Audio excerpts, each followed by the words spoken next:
une fois de plus, vous êtes les bienvenus sur la chaîne YouTube Sagesse Mali, la chaîne qui vous permet de voir le monde autrement.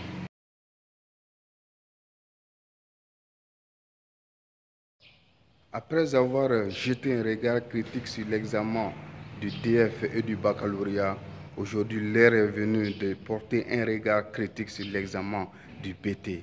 Il s'agit maintenant de savoir est-ce que toute la rigueur promise pendant le baccalauréat est respectée pendant ces examens du brevet des techniciens.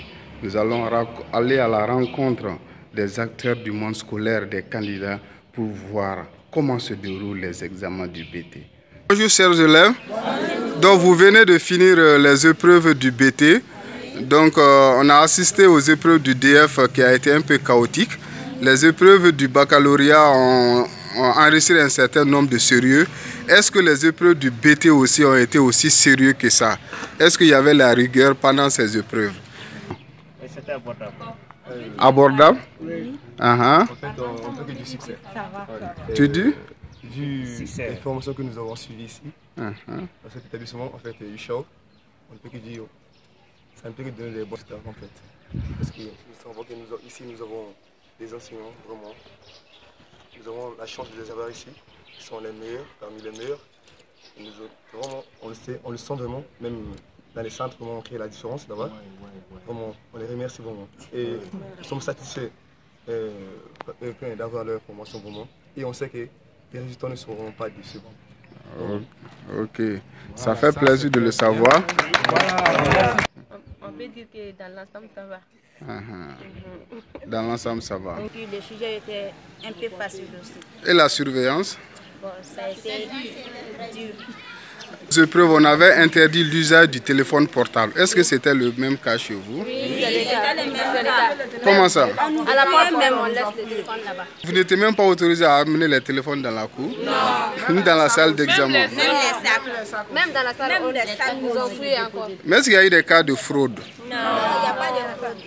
Mais il y a eu des fuites de sujets aussi? Non, les sujets étaient à nos portées. C'est sûr? Oui. Il n'y avait pas de fuite? Non. C'est très facile aussi et cool. Sauf économie. Sauf en économie. Dans la cour, on fait la vérification de tout, les sacs ainsi que nos corps aussi. Ah bon? Oui, c'est vrai. Donc le téléphone n'entrait même pas? Non. Mais comme les camarades viennent de dire tout le site, vraiment, on peut se dire que rien que de remercier le professeur et le promoteur, donc vu les formations qu'on a suivies pendant ce moment difficile jusqu'à l'approche de l'examen. Bon, on peut se dire que par l'ensemble, c'est vraiment ça va. Le sujet était abordable. Vraiment, le sujet était abordable, bon, sauf le droit, donc, et l'anglais aussi. Bon, par l'ensemble, ça va. La surveillance, que ça soit sérieux ou pas, là, nous, on n'a pas besoin. Parce qu'on a déjà Parce que vu les formations qu'on a suivies ici, vraiment, on n'a pas besoin d'aller avec les... Est-ce que vous pensez réellement que cette année, il va y avoir beaucoup de mentions? Vraiment, vu l'effort fourni.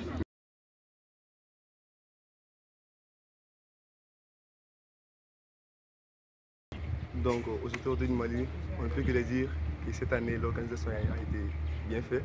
Donc, on espère que l'année prochaine aussi, ça sera aussi mieux que ça. Vraiment. Nous sommes contents vraiment.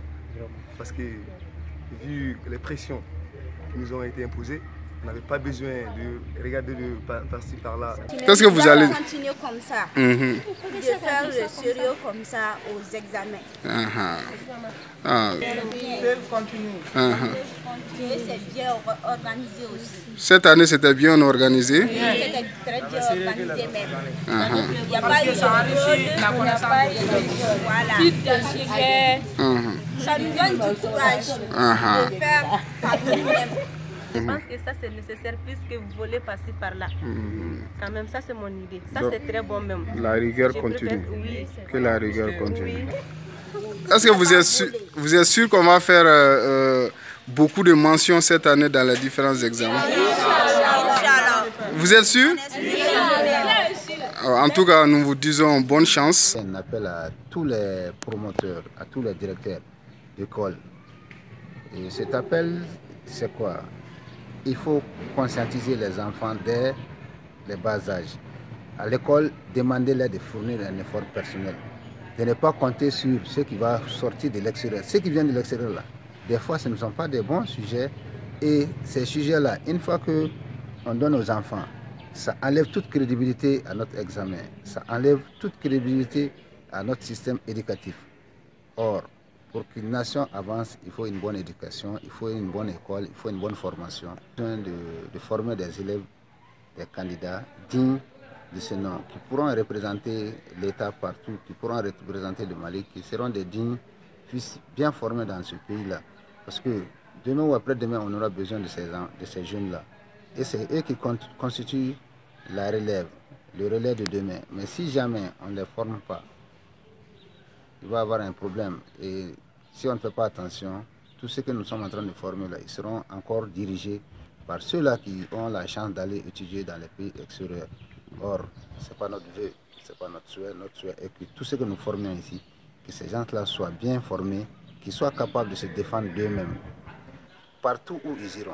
N'oubliez pas de faire un grand pouce et surtout, n'oubliez pas de vous abonner.